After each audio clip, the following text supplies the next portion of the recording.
Oke, selamat pagi sekarang. Selamat datang di video untuk materi CNC selanjutnya. Materi ini ditujukan untuk mata kuliah CNC di D3 Teknik Mesin Universitas Sains Al-Quran, Wonosobo. Nah, setelah kita tahu banyak tentang G-code, CNC, CNC itu apa, CNC pakainya di mana, CNC bedanya sama mesin biasa apa, dan lain sebagainya. Nah, kita sekarang tak harus tahu bahwa cara mengeluarkan G-code adalah kemarin dengan ditulis manual. Ada cara yang kedua yang lebih mudah dan lebih menjadi pilihan untuk sekarang, karena dia memang memudahkan apa ya namanya, memudahkan untuk memproduksi adalah menggunakan software namanya CAM. Kalau kita gambar menggunakan SolidWorks, Inventor, saya pakainya Fusion, itu namanya software CAD atau Computer Aided Design. Computer Aided Design ini itu biasanya dari kata yang belakang artinya komputer bantuan komputer untuk bagian desain. Nah, ini bantuan komputer untuk bagian manufacturing. Jadi ada software yang khusus untuk manufacturingnya. Nah, CAM ini fokusnya adalah perencanaan bagian untuk pengerjaan menggunakan mesin yang sudah dikontrol menggunakan CNC. Jadi pada saat nanti misalnya mesin ini membutuhkan program seperti apa, di dalam mesinnya itu ada program seperti apa, jalannya nanti gimana, terus kotaknya mesinnya itu gedenya berapa, bisa ngerjain berapa, dan lain sebagainya. Nah, itu nanti masuknya ada di computer aided manufacturing. Nah, di computer aided manufacturing ini sebenarnya ada CAM yang memang dia jambung jadi satu di CAD atau yang terpisah. Kalau yang paling banyak dipakai di industri besar tepatnya itu namanya nanti master CAM. Master CAM ini CAM yang terpisah, kamu bisa desain dari manapun, dimasukkan ke master CAM, setelah dimasukkan ke master CAM, memang perencanaan untuk mesin CNC-nya. Kalau di Fusion yang saya pakai, Fusion Education, itu di dalam Fusion ada CAM-nya sendiri, tapi CAM-nya ini cuma untuk mesin router aja 2 aksis. Terus nanti kalau misal di SolidWorks di Autodesk Inventor itu juga ada CAM, biasanya bisa digunakan untuk sampai beberapa aksis, karena biasanya dia nanti modelnya kayak plugin seperti itu. Nah, CAM ini sebenarnya fokusnya adalah software yang akan memberitahu mesin bagaimana membuat produk yang kamu gambar. Pakai toolpad apa, pakai mata pahat berapa, kecepatannya berapa, gerakannya mana, dan lain sebagainya. Jadi sama persis kayak yang ada di G-code CNC. Mesinnya ini kalau menggunakan CAM, dia akan bisa merubah dari raw material atau material kasar menjadi finish product. Tergantung nanti mata pahatnya pakai apa aja. Dan di dalam CAM sendiri sebenarnya paling enak adalah untuk mengetahui nanti error apa enggak, nabrak apa enggak, dia nanti beres apa enggak hasilnya, apakah harus diulang, apakah harus diapain, dan lain sebagainya, itu bisa kelihatan di CAM. Jadi possible, jadi lebih enak nanti untuk uh, mengerjakan menggunakan CAM. Begitu. Tanpa CAM, kita harus manual, menulis G-code atau bahkan mengontrol mesin secara manual. Jadi gunanya CAD sebenarnya kamu kan biasanya cuma gambar-gambar dok. Kita biasanya cuma gambar-gambar dok, gambar. Nah, sebenarnya kalau tanpa CAM itu gambar gak ada gunanya ya. Jadi kayak cuma perencanaan,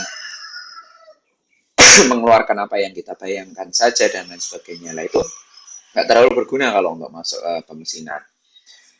CAM itu juga ada dua, jangan bayangin CAM hanya ada di CNC saja. Di 3D print juga sama. 3D print kan juga CNC ya.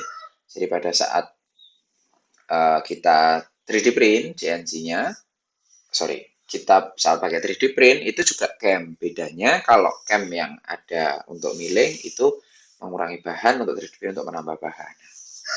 Kalau di 3D print namanya slicer. Itu sebutannya ada 3D print slicer. Slicer itu artinya dia belah-belah untuk jadi berapa bagian. Semuanya itu dimulai dari CAD, habis itu nanti CAM, masuk di CAM, mesin, habis itu dikerjakan mesin, habis itu kayak CAE, Computer Aided Engineering. CAE ini bisa digunakan untuk ngitung, untuk apa namanya, untuk simulasi yang nyata, untuk mengontrol simulasi dan lain sebagainya. Nah, saya nggak bahas sampai situ.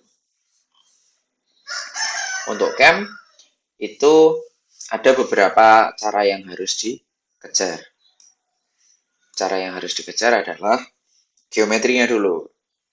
Cek jika modelnya itu punya geometri error dulu. Jadi pada saat nanti geometri atau ukuran atau desainmu yang error, itu nanti bisa kelihatan di CAM. Berhasil atau enggak, jalan atau enggak, dan lain sebagainya. Itu nanti bisa kelihatan di CAM. Habis itu, creating toolpath for model. Jadi menambah atau membuat toolpath-nya. Toolpath itu untuk yang mengerjakan yang mata pahatnya. Nanti bisa digunakan untuk set koordinat nolnya, z, x, y-nya. Kayak gitu ya, terutama z biasanya. Toolpath-nya panjangnya berapa, tingginya berapa, lah itu nanti bisa digunakan untuk toolpath-nya.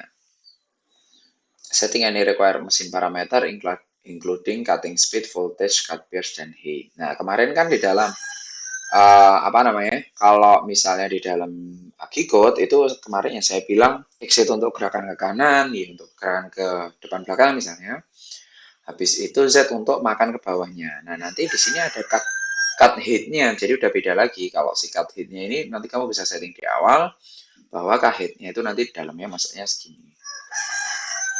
Terus cutting speed-nya berapa, feed rate-nya berapa, voltage-nya berapa. Voltage ini kalau untuk router jarang bisa diedit, tapi kalau untuk mesin bisa diedit. Terus yang paling penting itu sebenarnya di dalam CAM adalah untuk konfigur atau untuk membuat setting bahwa nanti dia orientasinya itu harus kemana, kecepatan paling tinggi, paling aman dan lain sebagainya itu orientasinya di sebelah mana. Nah, itu nanti yang paling penting dari pakai CAM. Jadi misalnya kita bisa lihat di gambar ini. Nah, kontur toolpath pakai Fusion 360 ini saya pakainya tutorial, bukan tutorial, penjelasan dari 360. Ini, nah dia si garis ini artinya, si garis yang muter ini artinya dia si mata pahat lurus ini akan makan di tengah-tengah terus dia geser. Penuh, nah ini kan ada titik, nah ini hati-hati dia turun. Set, di sini lagi. Lanjut, tak turun lagi. Lanjut, turun lagi. Lanjut, turun lagi, turun lagi. Nah, biasanya nanti kalau toolpathnya error, si garis ini tidak mepet sama si konturnya. Tidak mepet sama kontur ini, tidak mepet sama kontur ini, atau nanti ada yang memang sama sekali tidak terbaca, jadi kesekip gitu, aduh, meli. Nah, itu biasanya nanti toolpathnya error tadi termasuk salah satu fungsinya untuk melihat. Terus setelah itu dia tetap akan memproduksi hal yang sama setelah kita cam, gerakannya gimana, arahnya gimana, orientasinya gimana, ada yang error apa enggak, itu nanti dia akan tetap memproduksi sebuah G-code. Jadi G-code-nya, output-nya akan tetap sama. Tetapi kalau misal kemampuan yang bisa kita tulis selama sekali jalan itu adalah misalnya 100 sampai 1000 baris G-code, lah ini unlimited banget. Jadi misalnya 10.000, 30.000, 80.000 itu tidak masalah. Nanti tinggal file size-nya si G-code ini yang nanti beda-beda. Nah, G-code-nya G01 nanti muncul juga sama persis. Kalian bisa baca dari yang kemarin. G01, X1, Y1, F20, T1, T01, S500 artinya G01 artinya dia makan, X1 artinya dia jalan ke X1, Y1 berarti X sama Y dia jalannya bareng, feed rate-nya berapa? 20 mm per second, T01 jangan lupa T itu untuk milih toolpath, T nomor 01, S-nya berapa? Speed-nya atau feed rate-nya sekitar 500 mm per menit atau 500 meter per menit, tergantung satuan dari mesin. G01 indicates linear move atau bergerak sesuai linear. Linear itu artinya dia akan geser, nggak pakai melengkung. F20 feed rate, T01 tool 1, S500 adalah spindle speednya. Oh, sorry, spindle speednya. Bukan kecepatannya, tapi spindle speednya. Padahal RPM. Salah saya. Rapid motion berarti nanti X1, Y1 nanti seperti ini, dia akan geser bareng start point ini, endpoint-nya 1 sampai 18, di sini 1, 1, nambah. Terus misalnya X-nya 7, berarti X-nya di sini 7, ini X, ini Y, ini X-nya 7, 18 ke sini. Jadi gambar ini lebih enak ya. Jadi CNC mesin itu nanti makannya seperti ini, seperti sama, nanti biasanya spindle-nya ini lebih besar kalau yang dia punya revolver. Revolver itu yang saya kemarin pernah bilang di kelas sebelumnya atau di video sebelumnya, itu revolver itu kepala yang bisa ngambil. Jadi ngambil kanan, ngambil kiri, ngambil kanan, ngambil kiri, ngambil kanan, ngambil kiri, biar dia kepalanya bisa ganti-ganti toolpadnya kayak gitu. Kalau yang router yang seperti ini ya nggak bisa ganti-ganti. Kalau tadi yang bisa ganti-ganti. Biasanya kalau ini untuk makan besi, ini untuk makan ya resin, untuk makan plastik atau makan kayu. Terus cam juga bisa untuk water plasma atau laser cutter. Sekarang banyak di Jogja sudah ada water jet, seperti water jet cutter. Plasma itu di Jogja saya kurang tahu. Laser cutter banyak di Jogja untuk akrilik, untuk tapi yang besi juga ada. Paling banyak ini tiga-tiga ini Solo. Jakarta banyak. Nah, plasma itu biasanya ini untuk mesin high pressure water itu pakai air disemprot dengan kecepatan tinggi, dengan tekanan yang tinggi. Jadi dia bisa memotong sesuatu. Jangan lupa kalau batu ditetesin air terus lama-lama dia akan tetap bolong. Itu dipakai. Nah ini terusnya itu dicepetin.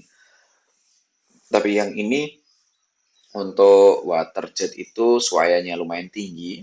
Jadi misalnya gesernya sampai 1 mili, 0,5 sampai 1. Saya pernah coba tanya. Terus untuk laser itu yang paling detail karena dia bisa suayanya paling kecil karena dia bisa difokusin kayak gitu. Terus plasma saya kurang tahu. Milling juga bisa, latte juga bisa, latte itu bubut, jadi terus nanti ada penjelasan sedikit tentang EDM. EDM ini nanti mesin juga. EDM ini untuk biasanya nanti saya jelasin lagi, jadi biasanya untuk motong dan dia pakai listrik motongnya, pakai air gitu. Seperti itu. Biasanya ini ada human element of cam. Biasanya kalau sudah menggunakan cam itu orangnya cuma jadi operator, naruh barang, terus sudah kayak gitu doang kalau pakai cam. Jadi memang mengurangi pekerjaan manusia yang memang itu dirasa berbahaya atau dirasa terlalu lama atau dirasa repetisi. Seperti di otomasi. Ini memang otomatis. Bentuk spindle yang macam-macam, ada yang tadi modelnya langsung, ada yang modelnya seperti arm kayak gini pakai kuka. Seperti itu. Untuk cam seperti itu saja. Terima kasih. Sampai jumpa di video selanjutnya. Okay?